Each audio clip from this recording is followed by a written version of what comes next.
I just picked up this Polaris XLT for $250, and today we're going to try to get this thing running. It's not a terrible sled around the edges, not awful. It does only have 1,400 miles on it, so we won't be riding this thing today because I know for a 100% fact that it's not going to move. The bolt for the jack shaft is stripped out. I do have another one. I'm just not going to be doing that this video. The goal for this video is just to try to get this thing running. I just want to know that the engine runs, so that's the goal for today. Honestly, everything in here looks pretty good. The clutches look good. My only concern is the motor does spin over kind of hard, and it almost sounds like a bearing, so hopefully it's not that. It still turns over kind of hard with all three plugs out, which is not a good sign. Makes me almost think there might be water or oil in the bottom end or a bad bearing, so I guess we'll find out. Next thing we're going to do, we're going to try to do a compression test. I don't know if it's actually going to, produce numbers, but we're going to give it a go. Use some zip ties to hold the throttle wide open for the compression test. All right, cylinder number 1.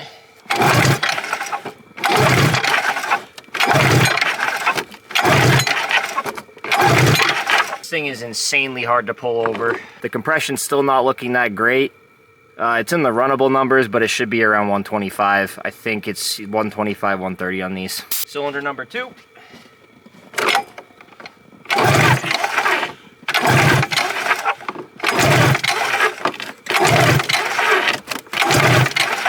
That one's reading about the same numbers. Let's check this last cylinder.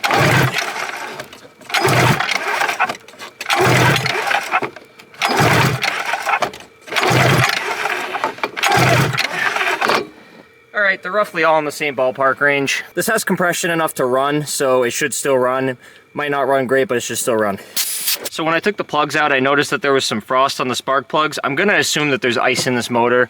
So first thing we're going to do is drain the base plugs before we go any further. Oh, so much warmer in the shop.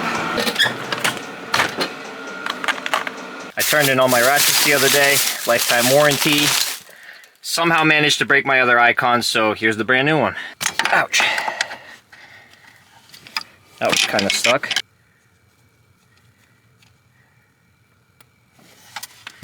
You guys see that? Ouch. Oh, I wish I wore gloves. It's very cold out here today. All right, nothing came out of that one. Let's drain the last one and see what happens here. Huh, nothing in that one either. I'm actually going to put a concoction of Marvel mystery oil and kerosene down the cylinders, and we're going to let it soak for a few hours and see what we can come up with. There's definitely something wrong inside this engine. I don't know if it's liquid. I don't know if the bearings are bad. This will give us a better idea though, so we're going to try this and see what happens.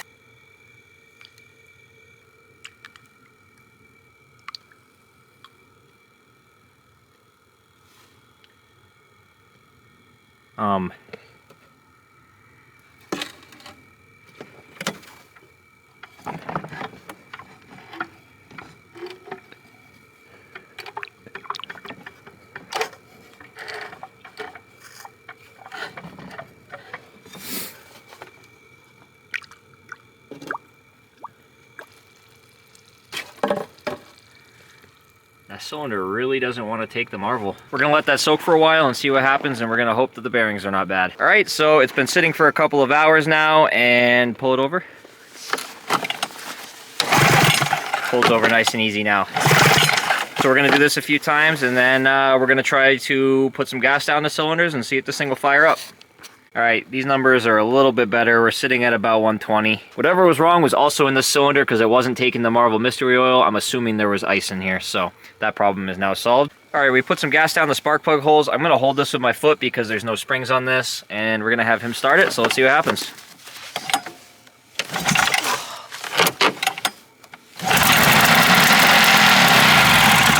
That's a good sign. Sounded like all three cylinders were firing too. All right, well, seems how that didn't take very long. We're gonna take the seat off. We're gonna drain the tank because I noticed this as well, which is never a good sign.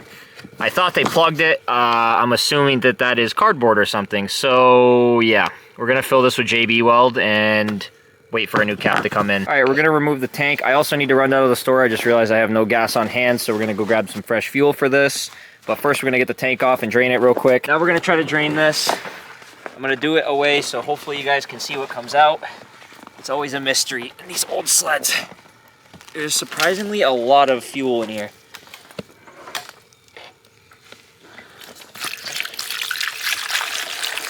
Wow, that's gross, and it smells terrible. Yeah, this wouldn't have ran too well. Good thing I turned the gas off before we tried to start it. I can hear fragments of the gas cap in there.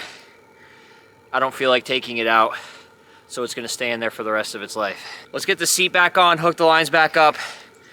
Then I'm gonna run down to the gas station and get some fresh gas and some dry gas, because there's definitely still water in there, but the dry gas should burn it out. So we'll see what happens. All right, we're starting to run out of daylight. I wanna hear this thing run on its own without me putting anything down the cylinders before we get no daylight, before it gets dark. So let's load up and let's go to the gas station.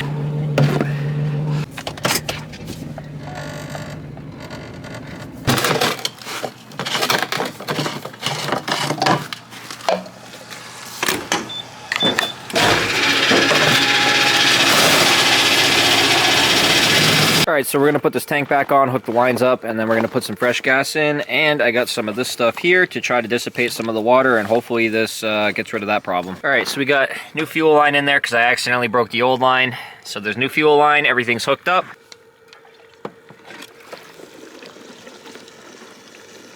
All right, we're gonna put some gas down the spark plug holes because I don't feel like pulling it for 20 minutes to fill the carbs.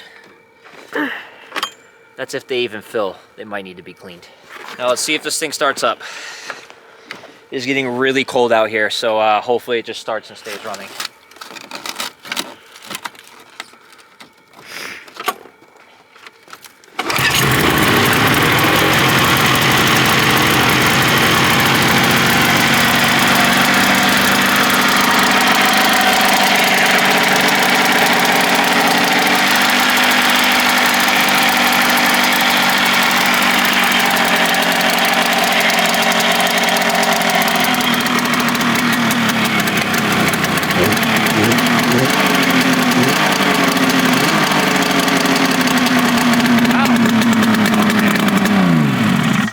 Real quick, we're gonna throw some exhaust springs on that. We're gonna fire it back up. All right, we got some exhaust springs out of my part stash.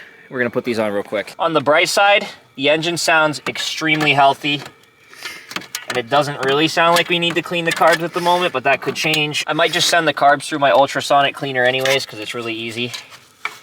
And then it ensures that it'll run for the season without any issues.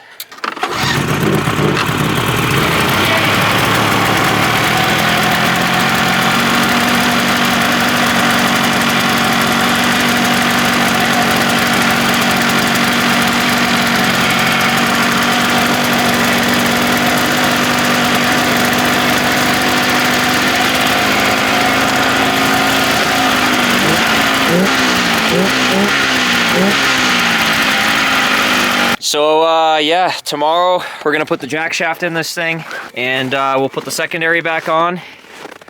We'll take it for an actual test ride, and we will see what happens. Yeah guys, stay tuned for the next video.